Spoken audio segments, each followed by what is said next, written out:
Greetings, my saplings. Okay, so in today's video, we are going to be encompassing whether you should sell or hold the Supermoon Yellow Yeezy. In addition to that, we are also going to be going over after that whether you should sell or hold the Cactus Jack Jordan 4, also known as the Travis Scott Jordan 4. To be more specific in today's video, we'll be talking about best time to sell or hold the shoe, what sizes specifically to sell or hold for the most potential profit, and also my reasoning behind all these, because obviously I don't want to just give you a hypothesis without at least some reasoning or evidence. But before I get into anything, first of all, I want to mention, if you like the shoe, if you think the shoe is nice, I highly recommend that you wear it. Shoes were meant to be worn, guys, I'm telling you. I mean, if I got those Jordan 4s, they would definitely go straight to feet. I personally am not going to wear the 500s. I got a couple of pairs of those, and I'm just going to sell them to make a couple of bucks. And with that money, perhaps I'll buy myself a pair of those Jordan 4s that took an L on. Also wanted to say shout out to everyone in the live stream. It was super fun live copying with you guys. And finally, before we jump into any of this, I just want to clarify, guys, these are just my predictions. I'm going to be sharing with you my predictions essentially based off of how certain shoes in the past have reacted in the market that have certain relations to these sneakers, because I understand some of you guys out there might be saying, why in the world should I be listening to this mutt? What does he know? Well, that's completely understandable. However, I do believe that whether you agree with me or even if you disagree with me, I feel like it is important just to acknowledge other people's opinions. For that reason, I'm actually going to recommend that you guys comment whether you disagree or agree with any of my opinions, whether it be based off of a specific size or just a shoe in general. I want to hear what you guys have to say, because hey, these are just predictions. So, jumping into the Supermoon Yellow Yeezy 500s. First of all, I want to say a lot of people were initially calling these shoes bricks, just like they were calling the Yeezy Blushes bricks, and that is understandable, considering retail was about $200, and now some of the common sizes are only selling for about $60 to $70 over retail, which after seller fees or say you pay shipping, it's honestly not that much profit. But what I want to say that just sometimes a little profit isn't really a brick. I mean, I personally work as a busboy. I don't make a lot of money at all. So say I get 3 pairs of those common sizes, I might be able to take a day off from work. To me, that's not a brick. I consider that a good amount of profit. But I also want to mention, while I was streaming, I was constantly recommending to you guys throughout the entire thing that if you wanted to only get these shoes to resell, go for sizes 4.5, 5.5, 6.5, and 7.5, as those would be the more rare sizes that would have more resale in comparison to the more common sizes, such as 10 or 11. But if you didn't get those sizes, that's still fine. I'm going to tell you how you can make the most potential profit off of them. So first of all, what I want to say is whenever the shoe releases, say these Yeezys that just released, if you get them in your hand right after the release, or if you're watching this video the day it's published, I highly recommend that you sell them. In the future, these will go up. However, it might not be the weight, considering they still are going for a decent amount in comparison to what they will be going for after more shipments arrive. Because you have to consider the fact that so many people ordered online from Adidas.com, Yeezy Supply, through raffles, consortium stores, so you have to understand that more pairs will now be in circulation when people get their shipments. So if you currently have them in your hand, or just in the future, whenever a shoe releases and you happen to get it, say, from Adidas Confirmed, or you get it from an in-store raffle, I would personally recommend selling it right away. So if you have them now as the video is being published, I suggest selling them. However, I understand a ton of you guys got your pairs, say, from Adidas.com, Yeezy Supply. So I'm going to recommend that if you get your pairs, say, a week out from the release or so, here are the sizes first that you should sell, and then we'll talk about the ones that you should hold.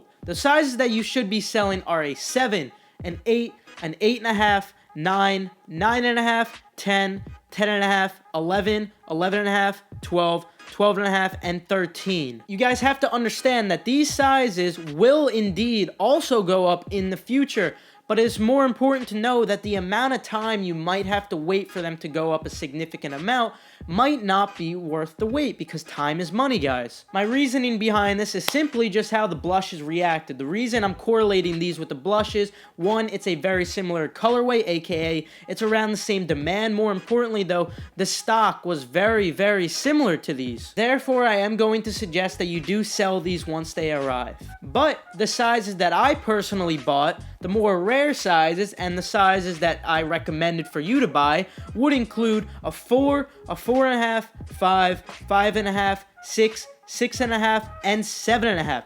These sizes I would recommend holding because just like the other sizes, they will go up in the future over time. We've seen this with many pairs of Yeezys, but these sizes specifically will go up a little more in comparison to the other sizes, which may sort of plateau. Meanwhile, these will go up a decent amount more. Therefore, like I was talking about previously, where time is money, the wait for these might actually be worth it. But if you look at prices for the blushes and you say to yourself, you know what, they only went up an extra $50 or like $70 or so, I'd rather just sell them now. Hey, that's fine too, but in my opinion, I suggest that you hold them just because that extra $50 to $70 might actually end up paying off if you sell 3 or 4 of these. Then hey, you might be able to take off a weekend from work. I also want to mention that it is important to note when I'm comparing the prices to the blushes were actually initially a little higher. The reason they're lower is because obviously these Supermoons just released, so they kind of took a big hit from that because one, again, it's a similar colorway, similar demand, and also very similar stock, and frankly, a lot more people have actually been stating in the community that they like the Supermoons a little more, hence these took a bigger hit. So that leads me to say that in the future when other pairs come out, such as the Utility Black 500 or even those Salt 500 that are releasing in October, I believe, I would recommend selling your pairs before we get too close to any of those releases. Although they are different colorways, they are still the same silhouette, so I think that it's definitely possible that you might take a $20 loss. Meanwhile, if you sold them a few weeks before, you would have held on to that $20.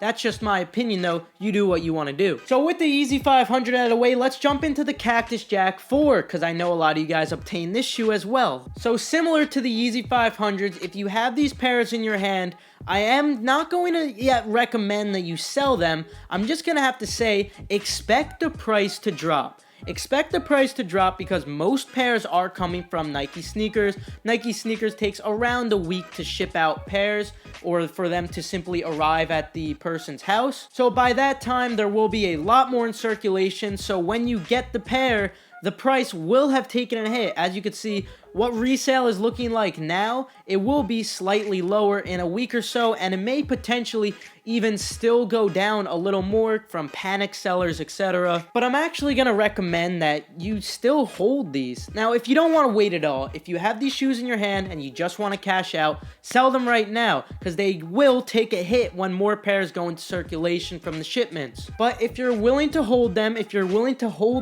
through the storm of that big price drop, if you're willing to say to yourself, you know what, I know the price is going to drop, I know I can make more right now, but I'm going to wait it through because in the end, they will increase. Now you're wondering, why in the world do I think they're going to increase? Okay, I understand why you're saying that. For instance, if we look at the Jordan 1 Shattered Backboard Satin in the women's sizes, this is a shoe that was very, very limited and had very decent demand on them, considering not only is it a Shattered Backboard colorway, but it's a satin Jordan 1. The unique thing about these though, even in the largest sizes, whereas many men could have worn these, we've seen that resale has been consistently declining. Resale on the day of the release and even after pairs went into circulation was around like $600, some pairs even going as high as $700. However, now we see what resale is and it is still going down. So you might be saying, what makes these different? Well, what makes these different is it is a Travis Scott shoe. Not only that,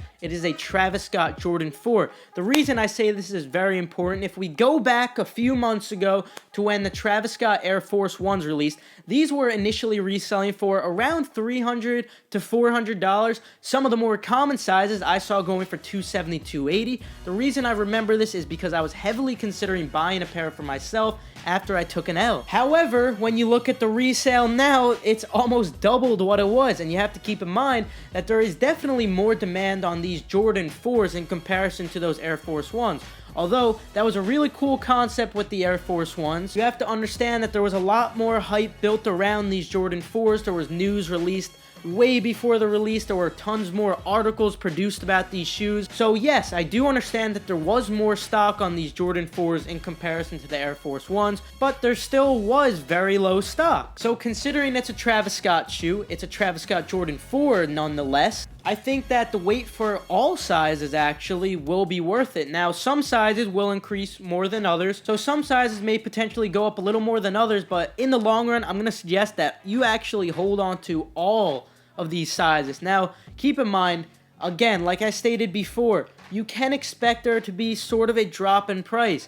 After a week, you will see more pairs go into circulation, price will take a heavy hit, and it may potentially still decline from panic sellers, people just trying to get them off their hands. However, in time, these will go back up. So I'm just going to personally recommend that you hold on to them. Now, I do also want to mention to you guys that there is another pair of Travis Scott 4s in a purple colorway releasing, but you have to keep in mind that this was the OG colorway, so I don't necessarily think that resale will be affected too much. I still think that you should be holding on to them even after that release, but you know, that might actually be the time to sell for you. It's all up to you. So just to clarify, you can expect these to drop in a few weeks or so, but over time, over the long run, say over 8 to 12 months or so, maybe even 6 months, we'll see a significant increase in price that may actually be worth the hold. Again, these just are my predictions. If you disagree with me, leave it in the comments down below. Leave your reasoning as well. I'd love to hear what you'd have to say. But with that, I'll conclude the video.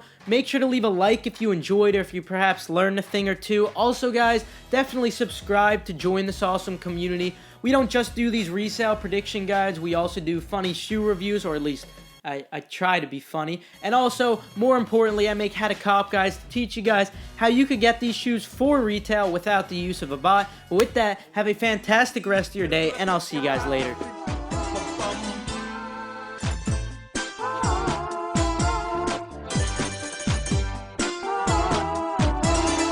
Bing bang, ding ding.